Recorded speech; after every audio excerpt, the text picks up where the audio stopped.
नमस्कार मित्रांनो, सुस्वागतम. घरोघरी मातीच्या चुली या मालिकेच्या आजच्या भागामध्ये सुमित्रा आता जेवणाचा डब्बा तयार करते आणि तो डब्बा अगदी भरून वगैरे ती सारंगच्या हातात पिशवी देते आणि म्हणते की हे बघ, जोपर्यंत गरम गरम आहे तोपर्यंतच नेऊन द्या लवकर, आणि त्याला सांग बरं उद्या सकाळचा नाश्ता सुद्धा मीच देईल.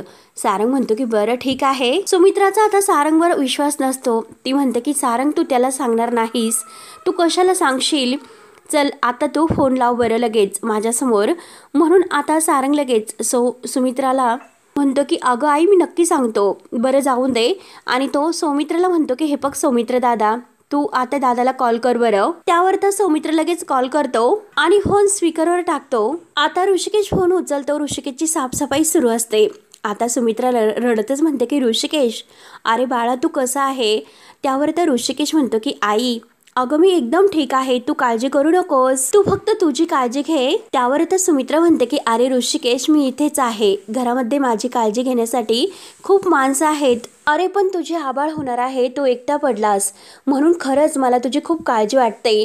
त्यावर तर ऋषिकेश हसून म्हणतो की आई, अगं काहीच नाही, काही फरक पडत नाही, आणि हे बघ आई, मी सर्व काही व्यवस्थित मॅनेज करेल. सुमित्राचे डोळे अगदी भरून आलेले असतात. ती रडतच म्हणते की मला माहिती आहे. अरे तू काय मॅनेज करणार आहे, तर तू काय करणार म्हणजे तू शेवटी अगदी भूक मारतच राहणार, पोटाला काही न खाता तू कुणालाच काही सांगणार नाहीस. त्यामुळे मात्र मी तुझ्यासाठी सारंग बरोबर डबा पाठवते, व्यवस्थित तू जेवण करून घे. त्यावर आता हे ऐकून ऋषिकेशला खूपच आनंद होतो. ऋषिकेश म्हणतो की काय बोलतेस आई, तू माझ्यासाठी जेवण पाठवणार, म्हणजे मी घराच्या बाहेर असून सुद्धा तुझ्या हातचं जेवण जेवणार तर. वा, खरंच आई खूपच आणि खूपच खुश होतो. मित्र विचारते की मला माहिती आहे की तुला घरातलंच जेवण आवडते, तू पोटभर जेवत असतो. मला एक गोष्ट सांग बरं, तुला घरातील काही हवं आहे का. त्यावर तर लगेच ऋषिकेश म्हणतो की आई, भाजीपोळी काहीही पाठव, पण त्याबरोबर लिंबाचं लोणचं पाठवण्यासाठी काही विसरू नकोस. त्यावर तर सुमित्रा म्हणते की हो, अरे तुला आवडतं म्हणून मी दिलेलं आहे लोणचं, आणि हे बघ, अरे बाहेरचं काही खायचं नाही, शिळं आणि पाकं, मी तुला रोज इकडून डबा पाठवणार आहे, तू काही काळजी करू नको. आणि तेवढ्यात आता नाना येतात. नाना लगेच आता सुमित्राच्या हातातील मोबाईल घेतात आणि ऋषिकेशला म्हणतात, ऋषिकेश. नाना खूप मोठ्याने ओरडतात, ऋषिकेश, अरे तुला घरातून डबा पाहिजेल का. तेव्हा आता ऋषिकेश म्हणतो की नाना तुम्ही. तर नाना म्हणतात की हो मीच. आता सारंग, सौमित्र आणि सुमित्रा आणखीन घाबरतात. त्यांना नानांचा खूपच राग येतो. नाना म्हणतात की हो मीच आहे. आणि काय रे ऋषिकेश, माझ्या घरातून तुला आयता डबा पाहिजेल का. अरे घरातून बाहेर पडताना तर तू खूप मोठ्या माझ्यात बोलला होतास, मी माझ्या हिमतीवर सर्व काही करेल म्हणून. मग काय एका दिवसातच तू हिंमत हारलास का. आणि एक गोष्ट लक्षात ठेव, अरे ह्या हिमतीच्या जोरावर मात्र पोटासाठी एक तुकडा कमवायचा असतो, तर अरे तुला तर ते सुद्धा जमत नाही. अरे अरे रे. म्हणून नाना आता ऋषिकेशची खूप उडवतात. अरे पोटाची खळगी भरवता येत नसेल तर मात्र तू आयुष्यात काहीच करू शकणार नाहीस, हे लक्षात ठेव. त्यावर आता हे सर्व ऐकून ऋषिकेश नानांना शांतपणे म्हणतो की नाना हे बघा, अहो जरा थांबा, कारण मी आयुष्यामध्ये काय करू शकतो आणि काय नाही हे सगळं काही ठरवून तुम्ही मोकळे सुद्धा झालात. आणि हे बघा नाना, तुम्हाला काय हवं आहे की स्वतःचा घास मात्र स्वतः म्हणजे कमवायचा, तर हेच तुम्हाला हवं आहे ना. बरं ठीक आहे, मला डबा देऊ नका, आणि आईला सुद्धा हे सांगा की तिचा हा मुलगा स्वतः मेहनत करून स्वतः भाकरी करून आता हे पोट भरेल. तर तेव्हा आता लगेच फोन कट केला जातो. नाना रागाने फोन कट करतात. सुमित्राला तर भलताच राग येतो. सुमित्रा नानावर ओरडते की काय झालं तुम्हाला, अहो माझ्या मुलावर का तुम्ही अगदी राग काढतात. 2 घास त्याच्या पोटामध्ये गेले असते तर तुमचं काय बिघडलं असतं. सकाळपासून माझं लेकरू अगदी उपाशी आहे, मग त्याने स्वतःच्या हिमतीवर अगदी कमवायला हवे. तुम्हाला हवं आहे तर मात्र त्यासाठी त्याच्या स्वतःच्या अंगामध्ये ताकद वगैरे नको का. हे बघा, आता तो रोज असा उपाशी राहिला तर त्याच्या अंगामध्ये ताकद कुठून येणार बरं, आणि कसं कमवणार ते. आता जे काही तुम्ही वागतात ते कसं आहे तुम्हाला माहिती आहे का.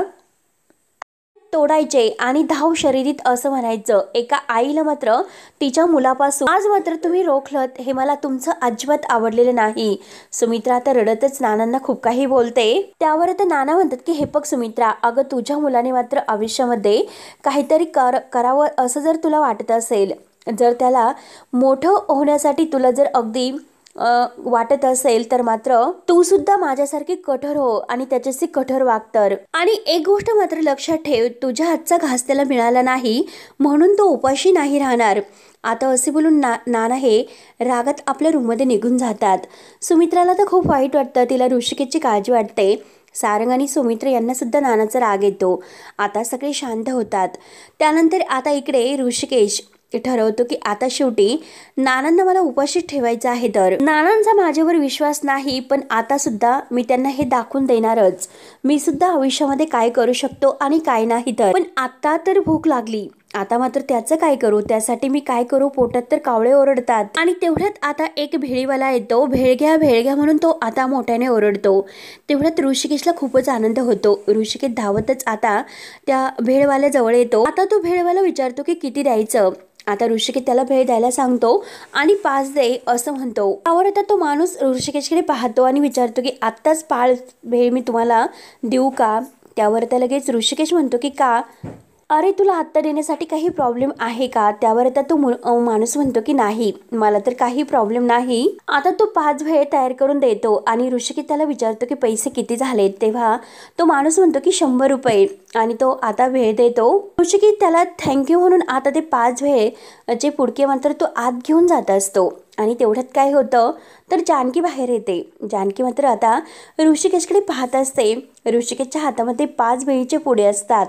जानकीला तर मात्र आता होवाच अगदी डोकावून पाहत असते. ऋषिकेश आत जात असतो. वर तर ती लगेच ऋषिकेशला टोमणा मारते की बापरे, शांती सदन चाळीमध्ये भस्मासूर आला की काय. त्यावर आता जानकी लगेच हसते आणि आत जायचं नाटक करते. त्यावर आता ऋषिकेश हे सर्व ऐकतो आणि जानकीला म्हणतो की बोललीस का, काही मध्ये गरज होती का बोलण्याची. तेव्हा आता जानकी लगेच आता ते भेळींचे पुडे मोजते. 1 2 3 4 5. काय तू 5 पुडे आणलेस, अरे तू 5 भेळ खाणार आहे का, तुला जेवायचं नाही का. त्यावर आता जानकीचं हे बोलणं ऐकून ऋषिकेश म्हणतो की अगं जेवणात तर मी भेळच खातो. तर जानकी म्हणते की ओ म्हणजे. त्यावर तर ऋषिकेश म्हणतो की माझं डाएट चोर आहे. त्यावर त्या लगेच जानकी म्हणते की हो चांगलं आहे आणि डाएट केलेलं चांगलं असतं.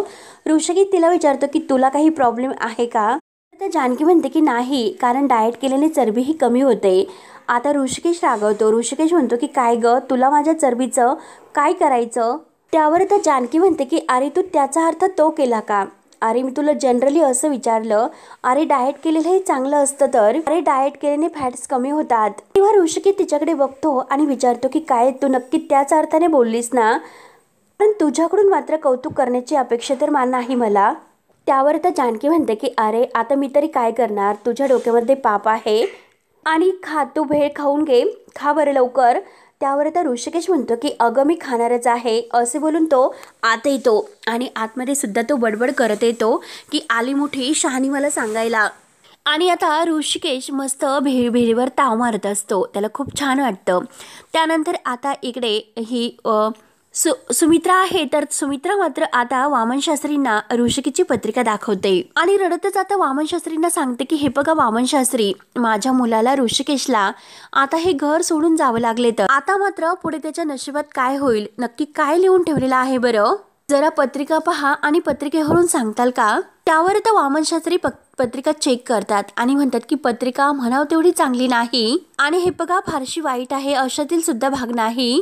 त्यावर त्या सुमित्रा विचारते की म्हणजे. आता मात्र वामन शास्त्री सांगतात की म्हणजे हे बघा त्याच्या आयुष्यामध्ये काहीतरी खलगे तर आहेच, म्हणजे त्याच्या आयुष्यामध्ये एक बदल असा अचानक घडणार आहे की म्हणजे सगळं काही ठीक होऊन जाईल. तर त्यावर तर सुमित्रा म्हणते की गुरुजी अहो मला समजेल असं काहीतरी स्पष्ट सांगा.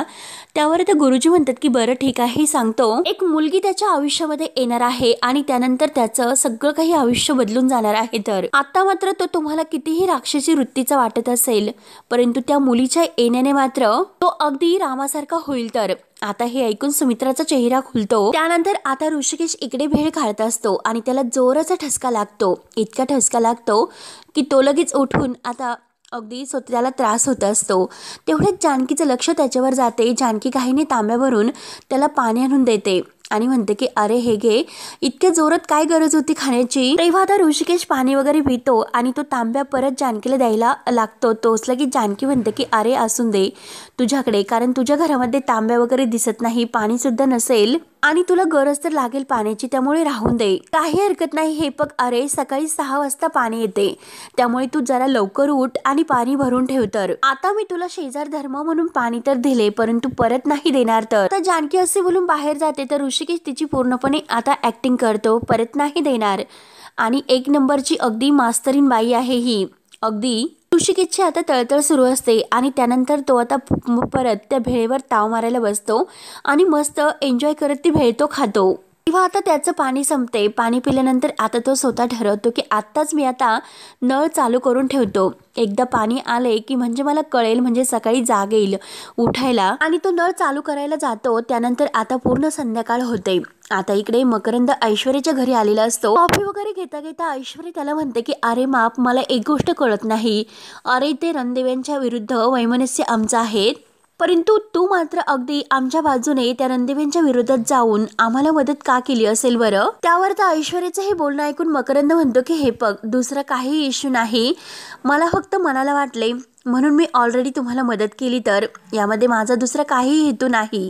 त्यावर तर ऐश्वर्या म्हणते की नाही, हे अगदी खोटं आहे. तर कारण अरे तूच म्हणाला होता की तू अशी सहज कुणाचीही मदत नाही करत म्हणून, त्यामुळे हे बघ मॅप, तुझ्या मनामध्ये नक्की सर्व काय आहे ते सगळं काही मला सांग तू, निदान तुला मदत तरी मला करता येईल बरं. तेव्हा आता समोर लगेच आपलं काम जरा बाजूला ठेवतो. ऐश्वर्याला म्हणतो की हे बघ, वेळ आल्यानंतर मी तुला सगळं काही सांगेल, नक्की वेळ आल्यानंतर. ऐश्वर्या म्हणते की ठीक आहे. आणि हे बघ, अरे तू हे जे काही करतोस ना, अरे तिला तरी माहिती आहे का, ऐक माझं, मी तुला जे सांगते ते. वेळ आणि ती आहे ना ती मुलगी, तर ह्या 2 गोष्टी असे आहेत ज्या हातून निघून जाण्याच्या अगोदर तू तिला सगळं काही सांगून टाक. कारण कसे आहे की मनातील गोष्टी पटकन सांगून टाकायच्या असतात, त्यांच्या मनामध्ये फक्त गिल्ट असावी. त्यावर आता ऐश्वर्याचं हे बोलणं ऐकून आता मकरंद उत्तर देतो की माझ्याकडून असं काही एक घडणार नाही. तर आणि त्याला राग येतो. रागाने तो म्हणतो की चल आता निघतो मी, बाय. असे करून मात्र आता मकरंद तेथून निघून जातो. ऐश्वर्या त्याला बाय वगैरे करते. त्यानंतर मात्र आता ऐश्वर्या विचार करते की नक्की ह्या मॅपच्या मनामध्ये काहीतरी चालू आहे. तर परंतु तो आपल्याला काही सांगायला तयार नाही. त्याच्या डिस्टर्ब राहण्यावरून आपल्याला सर्व काही ओळखते. तर आता हे मॅपच्या मनामध्ये नक्की काय चाललेलं आहे हे मात्र मला आता जाणून घ्यायचंच आहे, असे आता ऐश्वर्या ठरवते. त्यानंतर आता इकडे जानकीचा स्टडी सुरू असतो. तेवढ्यात मात्र आता तिच्या मोबाईलवर आय लव्ह यूचा मेसेज येतो. जानकी आता मोबाईल बघते तर तिला खूप राग येतो. जानकी म्हणते की नक्की हा कोण आहे, आणि आता त्या अगोदर मला बॅक कॉल करत होता, म्हणजे फेक कॉल करत होता. त्याचा नंबरसुद्धा अगदी नवीनच होता, परंतु आता मात्र डायरेक्ट त्याने आय लव्ह यूचा मेसेज केला, याची हिंमतच कशी झाली. म्हणून जानकीला इतका राग आलेला असतो. ती आता इतकी भडकलेली असते, तर तिला असं वाटतं की नक्की हा ऋषिकेश आहे म्हणून. आता मात्र याला मी चांगलं सुनावते म्हणून ती पुन्हा आता परत कॉल करते. त्यावर आता मकरंद फोन उचलतो. आता जानकी म्हणते की काय रे, तू स्वतःला काय समजतोस. अरे अगोदर मला कॉल करत होता आणि आता तुला हा मेसेज करण्याची हिंमत कशी झाली. त्यावर आता मकरंद हळूच विचारतो की कोणता मेसेज. जानकी म्हणते की तुम्हाला मेसेज का केला. त्यावर आता लगेच मकरंद म्हणतो खरंच जानकी आय लव्ह यू. आता जानकीला इतका राग येतो. जानकी अगदी रागाने शटअप असं ओरडते आणि काय रे तू कोण आहेस असे रागाने विचारते. तेव्हा आता हा मकरंद तिच्या फोटोकडे बघत हसून म्हणतो तुझं प्रियकर. जानकी इतकी भडकलेली असते. जानकी म्हणते की जर तुझं खरं प्रेम माझ्यावर असेल तर तू समोर ये, असे कॉल मला करत जाऊ नको. म्हणून मकरंद हसतो आणि लगेच फोन कट करतो. जानकी हॅलो हॅलो करत असते. मकरंद आता तिच्या फोटोकडे बघत म्हणतो की जानकी अगं येईल, मी तुझ्या समोर नक्की येईल, एक दिवस तुझ्या समोर येईलच, फक्त तू माझ्या एकदाच प्रेमाचा स्वीकार तर करून बघ. जगाला सामोरे ठेवून मात्र मी तुझ्यासमोर गुडघे टेकून माझा प्रेमाचं प्रपोज तुला करेल. माझ्या प्रेमाबद्दल मी तुला सांगेल आणि मी स्वतःच आता ह्या क्षणाची आतुरतेने वाट बघत आहे जानकी. त्यानंतर जानकीला खूप टेन्शन येते. जानकी विचार करते की नक्की हा माणूस कोण असेल, तो सारखा मला कॉल का करत असेल. त्यानंतर आता सकाळ होते तर जानकी आता तुळशीची पूजा वगैरे करून दिवा लावत असते. आता तुळशीची पूजा वगैरे झाल्यानंतर जानकीचं लक्ष आता ऋषिकेशच्या घराकडे जातं. आता त्याच्या रूममधून बाहेर पाणी निघत असते, कारण ऑलरेडी आता ह्या पठ्ठ्याने नळ तर चालूच ठेवलेला असतो. आता लगेच जानकी ही आवाज देते की म्हणजे याच्या रूममधून पाणी कसं येत असेल. म्हणून ती जोरजोराने दरवाजा वाजवते की अरे कुंभकर्ण, तुझ्या घरातून पाणी येते. अरे जर लवकर बंद नाही केले तर अख्ख्या कॉलनीमध्ये तू पूर आणशीन तर. अरे कुंभकर्ण उठ. अरे दरवाजा ती खूपच वाजवते आणि आता हा कुंभकर्ण नक्कीच झोपलेला आहे असं वाटते, म्हणून ती जोरजोराने दरवाजा वाजवते. आता ऋषिकेशचा हात जेव्हा पाण्यात पडतो, आता त्या हाताला ओला झालेला बघून आता ऋषिकेश खूपच घाबरतो. घाईने आता तो उठतो तर काय पूर्ण पाणीच पाणी झालेले असते. आता दरवाजा उघडून जेव्हा जानकी आत येते तर जानकी म्हणते की अरे बघ ना किती पाणी साठलेलं आहे. अरे कुंभकर्ण तू किती वेळ झोपशील, नळ सुद्धा तो ऑन करून ठेवलेला आहे. तर आता जानकी हळूच पाऊल ठेवून जात असते आणि मीच आता याच्या नादात घसरायचे, म्हणून जानकी आता नळ बंद करायला जाते. आता नळ बंद करून आल्यानंतर ती ऋषिकेशवर ओरडते की अरे मी जर नसते आले तर अख्खी चाळ अगदी पुराने वाहून गेली असती, अगदी ओली झाली असती. तर आता ऋषिकेश पुन्हा त्याच्यावर ओरडतो, काय ग सकाळी सकाळी किती कटकट करशील ग. त्यावर तर जानकी विचारते की काय मी कटकट करते. आता ऋषिकेश तिला म्हणतो की तू खूप आती करते असं तुला नाही वाटत का. त्यावर तर जानकी म्हणते की अरे मी आले म्हणून तुला जाग आली, तू किती पाणी व्हायला घातले. अरे नळ सुरू करून कोण झोपतं का. त्यावर आता लगेच ऋषिकेश म्हणतो की अगं तू सांगितलं होतं की सकाळी 6 वाजता पाणी येते म्हणून, मग रात्री मी मात्र नळ चालू करून ठेवून झोपलो. मला असं वाटलं की पाण्याच्या आवाजाने सकाळी मला लवकरात लवकर जाग येईल. त्यावर तर जानकी हसते आणि म्हणते की काय रे, अरे पाण्याचा आवाज होता तरी सुद्धा तुला जाग नाही आली, म्हणजे तू तुझ्या नाकातोंडात पाणी गेलं असतं तरच उठला असता का. तेव्हा आता ऋषिकेश म्हणतो की 1 मिनिट किती बडबड करशील, आणि मी तुला सॉरी म्हटलो ना, आता हे पग चुकलं माझं, मी तुला सांगितलं की लवकर उठण्याची मला सवय नाही म्हणून हे सर्व झाले. तर त्यावर तर जानकी म्हणते की तुझी चूक झाली, मग तू शांतपणे ऐकून नाही घेऊ शकत का, उर्मटपणे बोलतो. तेव्हा आता ऋषिकेश म्हणतो की काय मी उर्मट. तर जानकी म्हणते की हो ना, तुझ्यासारख्या माणसांना मदतच करायला नकोय. तेव्हा ऋषिकेश म्हणतो की वैतागून, अगं नको करू तू मला मदत, मी तुला मागितली की मदत, मी तुला सांगितलं होतं का तू मला अगदी उठवायला ये म्हणून. आता हे सर्व ऐकून जानकी त्याला विचारते की काय रे तू कसं आहेस. थँक्यू बोलायचं सोडून मात्र तू ॲटिट्यूडपणा दाखवतोस, आता यापुढे मी तुला मदत नाही करणार. त्यावर तर ऋषिकेश म्हणतो की नकोच करू, सगळ्यात मोठी मदत अशी आहे की तू माझ्यासमोर येऊच नको, जा बरं तू आत्ताच्या आत्ता येथून माझ्यासमोरून. त्यावर आता हे सर्व ऐकून जानकी त्याला म्हणते की हे बघ कोण मला जायला सांगणारा, मी नाही जाणार.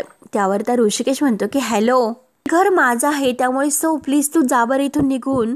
जानकी बाहेर गेल्यानंतर आता ऋषिकेश म्हणतो की आता ही सकाळच अगदी कटकट केल्याने सुरू झाली. आता इतका पसर आहे, सगळं काही मला आता अगदी आवरावं लागेल आणि हे पाणी वगैरे आहे तर ते पुसून घ्यावं लागेल. आता मात्र ऋषिकेश डोक्याला हात लावतो. त्यानंतर आता इकडे नाना वैतागून जातात. सुमित्रा सुद्धा आता बसूनच असते. आता मात्र नाना हे ओरडतात की सुमित्रा एकदा सांग तू मला चहा देणार आहेस की नाही. त्यावर आता लगेच सौमित्र बाहेर येतो. आता सौमित्राला म्हणते की हे बघ, अरे तू स्वतः तुझ्या नानांना सांग बरं की चहा गॅसवर तयार आहे, स्वतःने जायचं आणि स्वतःसाठी चहा घ्यायचा. तर मी कुणाला चहा नाही देणार. माझ्या मुलाला ते अगदी कष्ट करायला सांगतात, स्वतःची भाकरी स्वतःच्या हाताने बनवा म्हणून. आता मात्र तो चहा सुद्धा स्वतःच्याच हाताने ते घेऊ शकतात, मी त्यांना नाही देणार. तेव्हा आता नाना ओरडूनच विचारतात की सुमित्रा म्हणजे तू माझ्याशी नाही बोलणार. तर आता सुमित्रा नानांशी न बोलता सौमित्राला म्हणते की हे बघ सौमित्र, आता नाना आणि सुमित्रा यांच्यामध्ये वाद हे सुरूच असतात. आता लगेच सुमित्रा म्हणते की बघ सौमित्र विचार त्यांना, अरे हे सर्व काय सुरू आहे, मुलाची काळजी नाही आणि स्वतःचं सुद्धा स्वतःला काम करता येत नाही, दुसऱ्याला कसे टोमणे मारत असतात. आणि त्यांना एकदाच सांगून टाक की जोपर्यंत माझा ऋषिकेश घरी येत नाही तोपर्यंत मी त्यांच्याशी नाही बोलणार. तर सौमित्र नानाकडे येतो. नाना लगेच ओरडतात की ठीक आहे चालेल मला, ठीक आहे असे तू तिला सांग बरं. तेव्हा सुमित्रा परत सौमित्राला म्हणते की सौमित्र अरे तू त्यांना विचार हे कोणतं वागणं झालं, कोणत्या पद्धतीचे ते वागतात. मुलाशी बोलायचं नाही, त्याची काळजी सुद्धा करायची नाही आणि त्याला मदत सुद्धा करून द्यायची नाही. तर अरे हे सर्व काय वागणं आहे विचार बरं तू त्यांना. आता सौमित्राला नक्की कुणाचं ऐकू अशी त्याची गत होते आणि तो घडीत इकडे तर घडीत इकडे धावत असतो. लगेच नाना म्हणतात की सौमित्र तू तिला सांग, कारण कुठलाही बाप आहे तर तो आपल्या मुलाला असं सहकुशीने बाहेर नाही काढू शकत, काहीतरी कारण असते म्हणूनच मात्र तो घराच्या बाहेर त्याला काढतोस ना. त्यावेळेस मात्र बापाची चप्पल पोराच्या पायात यायला लागते. तर तो मुलगा घरातील कर्ता पुरुष होतो, परंतु आमच्या पोराला मात्र अगदी नाकर्ता म्हणूनच अगदी मिरवायचं असतं, त्याला एक कोणतीही गोष्ट व्यवस्थित करता येत नाही. अरे मग एक बाप म्हणून माझी काय अब्रू राहणार आहे सांग बरं. त्यावर आता हे सर्व ऐकून सुमित्रा म्हणते की सौमित्र, अरे आता माझा ऋषिकेश मात्र गावभर असा वनवन हिंडतो, तेव्हा रणदेव्यांची आबरू नाही जात का? आता हे सर्व ऐकून नाना म्हणतात की सौमित्र सौमित्र आता सौमित्राला नक्की कुणाचं ऐकू अशी त्याची अवस्था होते. आता तो घडीत इकडे तर घडीत तिकडे. आता नाना म्हणतात की सौमित्र, अरे सांग, अगदी सोन्याला सुद्धा आता अगदी सोन्यासारखं व्हायला अग्निपरीक्षा तर द्यावीच लागते. जेव्हा ती परीक्षा तो पास होतो तेव्हा मात्र सोनं हे अगदी उजळून निघतं. तर त्यावर आता लगेच सुमित्रा ही सौमित्राला म्हणते की सौमित्र, आता दोघे आता इकडे सौमित्र, आता इकडून सुमित्रा म्हणते की सौमित्र, आता तिकडून नाना लगेच म्हणतात की सौमित्र आता काय करू अशी त्याची अवस्था होते. त्याला खूप टेन्शन येते, नक्की कुणाचं ऐकू? सौमित्र पूर्णपणे वैतागून जातो आणि पुन्हा त्या दोघांवर ओरडत म्हणतो की तुमच्या दोघांचं काय चाललं? सुमित्रा म्हणते की नाही, तू त्यांना अगोदर सांग. मध्ये कायम दुर्गुण आणि दोष दिसत असतात. तर लगेच नाना लगेच म्हणतात की तू काय केलंस? अगं सांग सुमित्रा, तू काय केलंस? आता मात्र मी तुझ्या पोराला परत घरात आणावं यासाठी तुझी ही नाटकं सुरू आहे. तर आणि आता मात्र तुझा मुलगा घरामध्ये तेव्हाच येईल की जेव्हा तो स्वतःला सिद्ध करून दाखवेल, समजलंस का? असे बोलून नाना लगेच आता निघून जातात. तर सुमित्रा सौमित्राला म्हणते की पाहिलंस का, अरे तुझे नाना किती हट्टी आहे. तर अरे हे तर यांचा हट्टीपणा कधी सोडणार आणि माझ्या ऋषिकेशचा वनवास कधी संपणार? तर आता सौमित्र म्हणतो की आई, तू कशाला शब्दाला शब्द वाढवतेस? अगं ऑलरेडी ते चिडून निघून गेलेत. तर आता सुमित्रा म्हणते की जाऊन दे त्यांना, बसून दे चिडून. आता मात्र सौमित्र म्हणतो की एक सेकंद आई, तू शांत हो, इतकी पॅनिक होऊ नकोस, आपण थोड्या वेळाने दादाची चौकशी करूया, तू शांत बस बरं. आणि हे बघ आई, तू काळजी करू नकोस, हे पाणी घे. म्हणून तो सुमित्राला पाणी प्यायला देतो. सुमित्रा आता रडत असते, तिला सारखी ऋषिकेशची काळजी लागते. ऋषिकेशच्या जीवासाठी, त्याच्या प्रेमासाठी सुमित्राला पाण्याचा थेंब सुद्धा गोड लागत नसतो.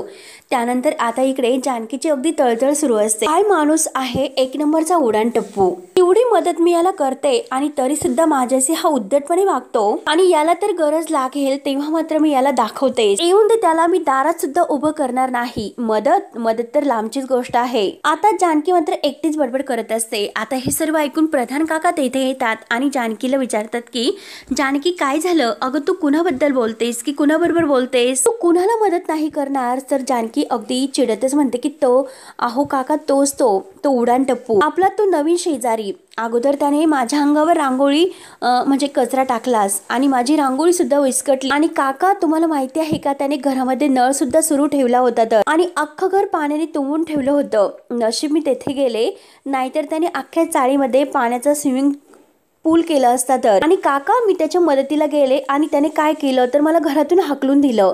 काकांना खूप हसायला येत असतं. आता जानकीची चिडचिड सुरूच असते. जानकी म्हणते की आगाऊ कुठला काका, यापुढे मी त्याला मदत नाही करणार. आणि काय तर म्हणे ऋषिकेश रणदिवे.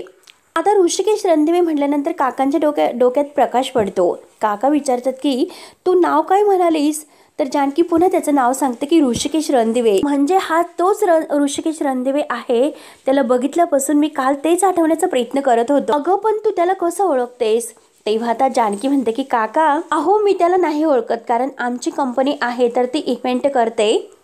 इव्हेंट करायचा होता म्हणून तो आमच्या कंपनीकडे आला होता. पण कसला इव्हेंट आणि कसलं काय? त्याचा इव्हेंट सुद्धा फ्लॉप आणि तो माणूस सुद्धा फ्लॉप. आणि काका तुम्हाला माहिती आहे का, तो एक नंबरचा फ्रॉड आहे. तुम्हाला माहिती आहे का त्याने काय केले? तर संस्थेच्या नावाखाली त्याने लोकांकडून पैसे लुबाडले. तर आता हे सर्व सांगता जानकी ही प्रधान काकांना चहा देते. त्यावर आता काका म्हणतात की जानकी, अगं जानकी, तू नक्की ह्याच ऋषिकेश रणदिवे विषयी सांगतेस का? त्यावर आता जानकी म्हणते की हो, तोच तो उडाण टप्पू कुठला. त्यानंतर आता काका म्हणतात की हे बघ जानकी, मला त्याच्यात नक्की काहीतरी घोळ वाटतो. अगं ऋषिकेश विषयी समाजात चांगलं मत आहे. तो गरिबांना मदत करतो आणि वेळ प्रसंगी मात्र तो त्यांच्यासाठी भांडणारा. तर अगं त्यांचे ते वडील नानासाहेब रणदिवे हे खरंच खूप मोठे प्रस्थ आहे. तर अगं ते गरिबांना नेहमी मदत करत असतात. आणि ऋषिकेश विषयी तर तू म्हणशील, कारण तो विद्यार्थ्यांना मात्र नेहमी मदत करत असतो शिक्षणासाठी. आता हे ऐकून जानकीच्या डोक्यात प्रकाश पडतो. जानकी म्हणते की काका तुम्ही काय सांगतात?